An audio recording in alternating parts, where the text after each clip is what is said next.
Bienvenue dans l'Avent avec Pierre Giorgio. Aujourd'hui, jour 6. Jésus proclame un bonheur qui déroute et renverse nos valeurs.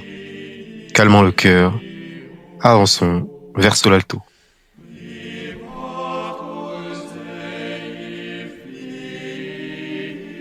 Pierre Giorgio vivait les béatitudes non comme un idéal lointain, mais comme un programme concret. Heureux les pauvres de cœur, les osafés de justice, les artisans de paix, c'était lui.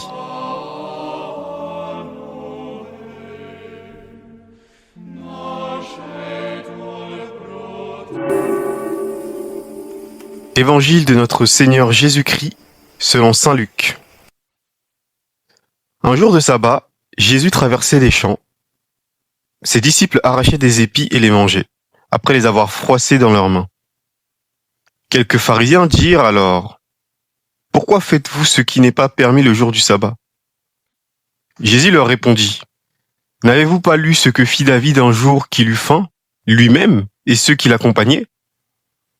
Il entra dans la maison de Dieu, prit les pains de l'offrande, en mangea et en donna à ceux qui l'accompagnaient, alors que les prêtres seulement ont le droit d'en manger. Il leur disait encore : le Fils de l'homme est maître du sabbat. Un autre jour de sabbat, Jésus était entré dans la synagogue et y enseignait. Il y avait là un homme dont la main droite était desséchée. Les scribes et les pharisiens observaient Jésus pour voir s'il ferait une guérison le jour du sabbat. Ils auraient ainsi un motif de l'accuser. Les scribes et les pharisiens observaient Jésus pour voir s'il ferait une guérison le jour du sabbat. Ils auraient ainsi un motif pour l'accuser.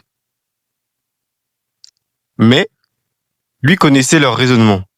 Et il dit à l'homme qui avait la main desséchée : « Lève-toi et tiens-toi debout, là au milieu. » L'homme se dressa et se tint debout. Jésus leur dit : « Je vous le demande, est-il permis le jour du sabbat de faire du bien ou de faire le mal ? De sauver une vie ou de la perdre ? » Alors, promenant son regard sur eux tous, il dit à l'homme : « Étends la main. » Il le fit et sa main redevint normale. Alors, promenant son regard sur eux tous, il dit à l'homme : « Étends la main. » Il le fit et sa main redevint normale.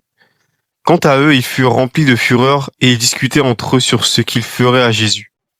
En ces jours-là, Jésus s'en alla dans les montagnes pour prier, et il passa la nuit à prier Dieu.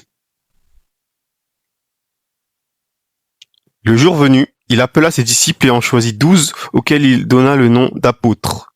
Simon, auquel il donna le nom de Pierre, André son frère, Jacques, Jean, Philippe, Barthélemy, Matthieu, Thomas, Jacques fils d'Alphée, Simon appelé le Zélote, Jude fils de Jacques et Judas Iscariote, qui devint un traître.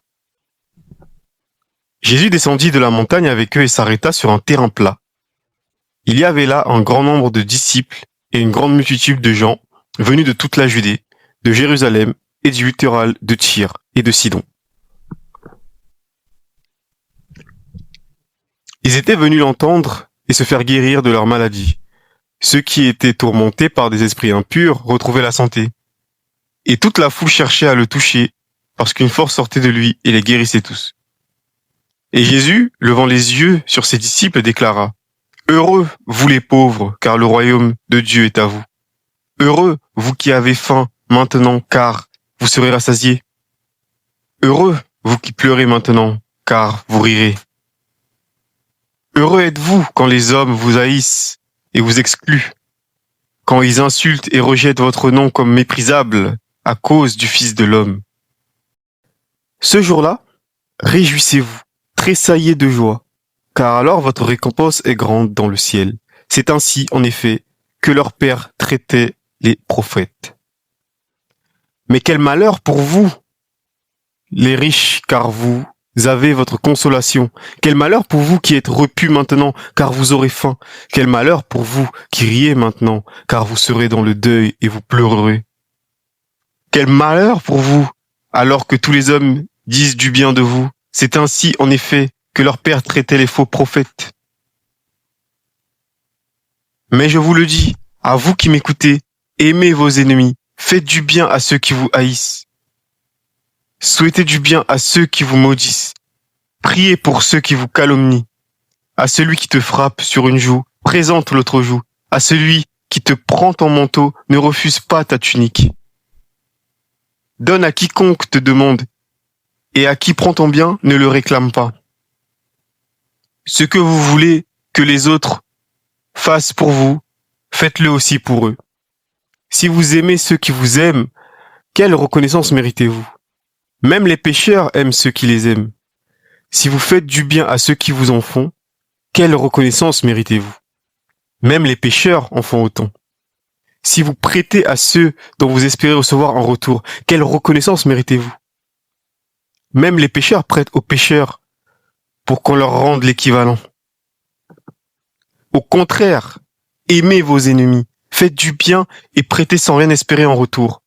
Alors votre récompense sera grande et vous serez les fils du Très-Haut, car lui, il est bon pour les ingrats et les méchants. Soyez miséricordieux comme votre Père est miséricordieux. Ne jugez pas, et vous ne serez pas jugés. Ne condamnez pas, et vous ne serez pas condamnés. Pardonnez, et vous serez pardonnés. Donnez, et l'on vous donnera. C'est une mesure bien pleine, tassée, secouée, débordante, qui sera versée dans le pan de votre vêtement. Car la mesure dont vous servez pour les autres servira de mesure aussi pour vous. Il leur dit encore en parabole, un aveugle peut-il guider un autre aveugle? Ne vont-ils pas tomber tous les deux dans un trou? Le disciple n'est pas au-dessus du maître, mais une fois bien formé, chacun sera comme son maître. Qu'as-tu à regarder la paille dans l'œil de ton frère, alors que la poutre qui est dans ton œil, à toi tu ne la remarques pas? Comment peux-tu dire à ton frère, frère, laisse-moi enlever la paille qui est dans ton œil, alors que toi-même ne vois pas la poutre qui est dans le tien? Hypocrite! Enlève d'abord la poutre de ton œil, alors tu verras pour enlever la paille qui est dans l'œil de ton frère. Un bon arbre ne donne pas de fruits pourris. Jamais non plus un arbre qui pourrit ne donne de bons fruits. Chaque arbre, en effet, se reconnaît à son fruit. On ne cueille pas des figues sur des épines. On ne vendange pas non plus du raisin sur des ronces. L'homme bon tire le bien du trésor de son cœur qui est bon, et l'homme mauvais tire le mal de son cœur qui est mauvais. Car ce que dit la bouche, c'est ce qui déborde du cœur. Et pourquoi m'appelez-vous en disant « Seigneur, Seigneur » et ne faites-vous pas ce que je dis? Quiconque vient à moi, écoute mes paroles et les met en pratique. Je vais vous montrer à qui il ressemble. Il ressemble à celui qui construit une maison. Il a creusé très profond et il a posé les fondations sur le roc. Quand est venue l'inondation, le torrent s'est précipité sur cette maison, mais il n'a pas pu l'ébranler parce qu'elle était bien construite. Mais celui qui a écouté et n'a pas mis en pratique ressemble à celui qui a construit sa maison à même le sol, sans fondation. Le torrent s'est précipité sur elle et aussitôt elle s'est effondrée. La destruction de cette maison a été complète.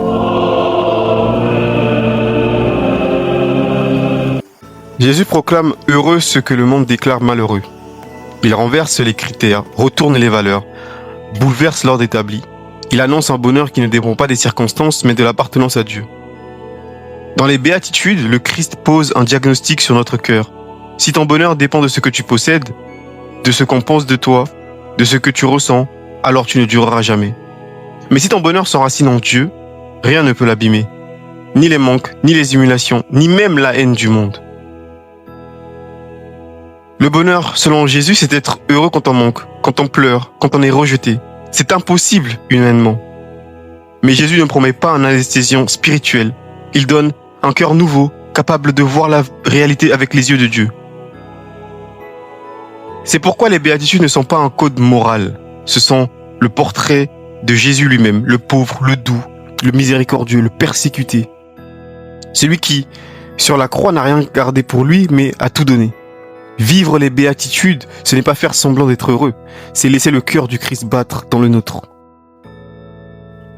Et Pierre Giorgio est un jeune qui a vécu ce paradoxe. Pierre Giorgio est l'un des témoins modernes les plus éclatants de ce renversement.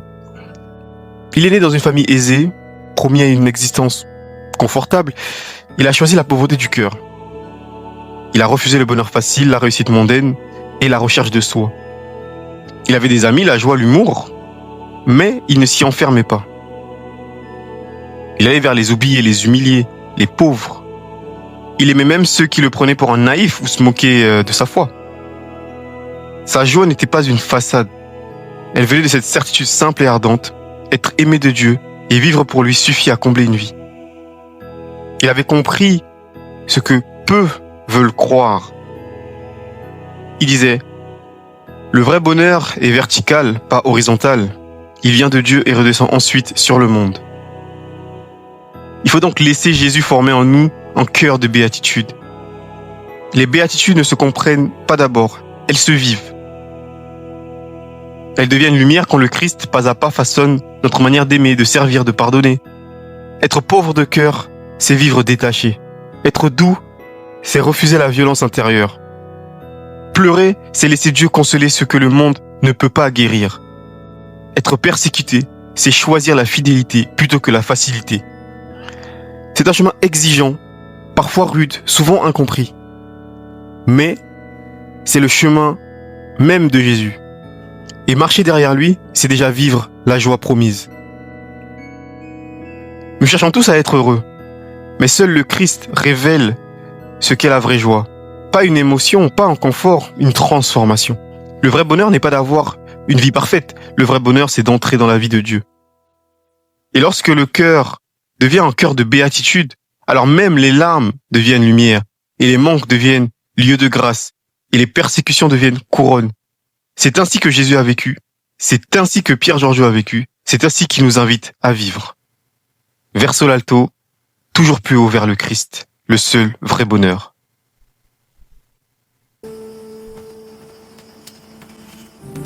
Prions ensemble. Seigneur Jésus, toi qui as les...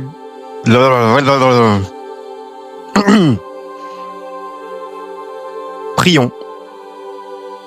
Seigneur Jésus, toi qui es la béatitude parfaite, renverse dans mon cœur l'ordre du monde. Apprends-moi à trouver ma joie en toi seul, à aimer sans mesure, à donner sans compter.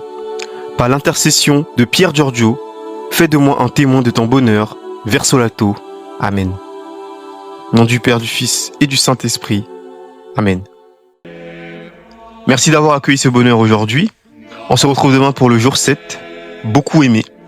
Courage. Verso l'alto.